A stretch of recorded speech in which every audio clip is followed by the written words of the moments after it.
23 سنة، طولي 165، وزني 65، حصل على ليسانس آداب.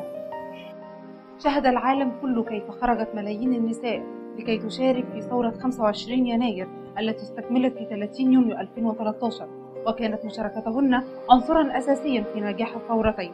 ولكن حينما تقدمت المئات منهن كمرشحات لانتخابات مجلس الشعب في 2012، نجحت منهن 12 فقط في الوصول إلى مقاعد المجلس بنسبة 12%، ووضعت هذه النسبة المتدنية مصر في ذيل القائمة ضمن ترتيب الدول طبقا للتقدم الحضاري.